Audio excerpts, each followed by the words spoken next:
Welcome to தஸ்பீரா vlog. இன்றைக்கி நம்மளோட சேனலில் என்ன வீடியோ பார்க்க போகிறோன்னு பார்த்தீங்கன்னா, வத்த குழம்பு ரெசிபி தான். அது பார்த்திங்கன்னா வத்தலே இல்லாமல் எப்படி செய்யணும்னு சொல்லிட்டு பார்க்க போகிறோம். ஏன்னா அது புதுசாக இருக்குன்னு பார்க்குறீங்களா? வத்த குழம்புக்கு வத்த மட்டும்தான் இருக்கணும்னு அவசியம் இல்லை.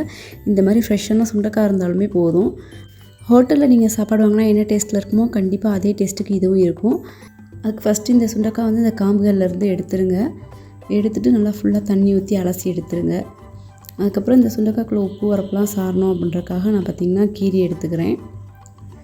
சுண்டக்காய் ரொம்பவே உடம்புக்கு நல்லது. டயபெட்டிக் பேஷண்ட்லாம் ரொம்ப ரொம்ப நல்லது. அதனால் நீங்கள் முடிஞ்சளவு வாரம் ஒரு தடவை கண்டிப்பாக சாப்பாட்டில் சேர்க்குற மாதிரி பார்த்துக்குங்க சுண்டக்காவை. எல்லாத்தையும் நறுக்கி எடுத்தாச்சு. இப்போ ஒரு பேன் அடுப்பில் வச்சுட்டு தேவையான அளவு எண்ணெய் ஊற்றிக்கலாம். நல்லெண்ணெய் ஊற்றிக்கோங்க. ரொம்பவே டேஸ்ட்டாக வாசமாக இருக்கும் குழம்பு. எண்ணெய் நல்லா காயறதுக்கு முன்னாடியே கொஞ்சம் அரை சூட்டில் இருக்கும்போது நான் வெந்தயம் போட்டுறேன். வெந்தயம் ஜீரகம் ரெண்டுமே. ரொம்ப ஃபுல் சூடாகி போட்டோம்னா கருகிரும். இதுக்கப்புறம் நான் ஒரு 10 பல்லு பூண்டு சேர்த்துருக்கேன். இது கூட நல்லா பூண்டு செவந்து வர்ற வரைக்கும் அப்படி இருக்கட்டும். இது கூட கருவேப்பிலை கொஞ்சம் சேர்த்துக்கலாம். பூண்டு நல்லா செவந்து வந்ததுக்கப்புறம் பார்த்திங்கன்னா நான் ஒரு 100 கிராம் அளவுக்கிட்ட சின்ன வெங்காயம் நறுக்கி வச்சுருக்கேன். அதையும் இது கூட சேர்த்துக்கலாம். இதுக்கு சின்ன வெங்காயம் தான் ரொம்ப டேஸ்ட்டாக இருக்கும். பெரிய வெங்காயம் சேர்க்காதீங்க. சின்ன வெங்காயம் ஒரு 10 நிமிஷம் வதங்கினதுக்கப்புறம் இது கூட நம்ம சுண்டைக்காய் இந்த எண்ணெயிலே சேர்த்துடலாம்.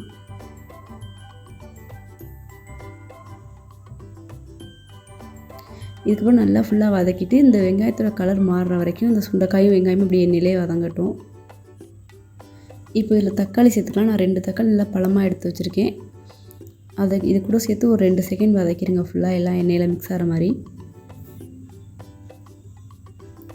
இதுக்கப்புறம் இதுக்கு தேவையான அளவு உப்பையும் இது கூட சேர்த்துட்டு அப்படியே சிம்மில் வச்சு மூடி போட்டு வச்சிடலாம். 10 நிமிஷம் கழித்து ஓப்பன் பண்ணி பார்த்திங்கன்னா தக்காளி நல்லா குழஞ்சி நல்லா வெந்திருக்கும். இப்போ ஃபுல்லாக எல்லாத்தையும் ஒன்றா மிக்ஸ் பண்ணிடுங்க. இதுக்கப்புறம் இதில் பார்த்திங்கன்னா மசாலா ஐட்டம் எல்லாம் சேர்த்துடலாம். நான் பார்த்திங்கன்னா மிளகாத்தூள் 1.5 ஸ்பூனுக்கு மேலே சேர்த்துருக்கேன். இது கொஞ்சம் உரப்பாக இருந்தால் தான் டேஸ்ட்டாக இருக்கும்.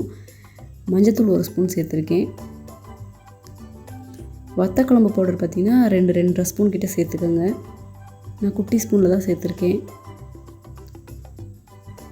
ஃபுல்லாக நல்லா மிக்ஸ் பண்ணிட்டு அதுக்கப்புறம் பார்த்திங்கன்னா நான் மல்லித்தூள் பார்த்திங்கன்னா ஒரு 1/2 ஸ்பூன் சேர்த்துருக்கேன் லாஸ்ட்டாக. கொஞ்சம் குழம்பு திக்காக இருக்கணுன்றக்காக.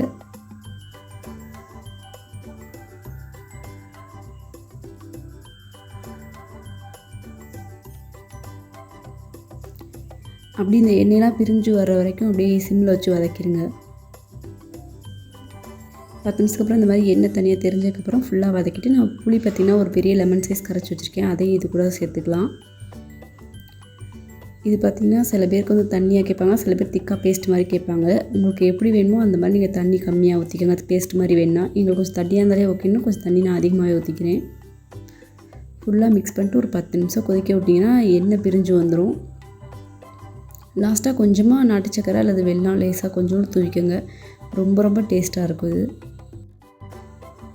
நம்மளோட வத்த குழம்பு ரெடி ஆயிடுச்சு. ரொம்பவே டேஸ்ட்டாக இருக்கும். வத்தலே இல்லாத வத்த குழம்பு கண்டிப்பாக உங்கள் வீட்டில் ட்ரை பண்ணி பாருங்கள்.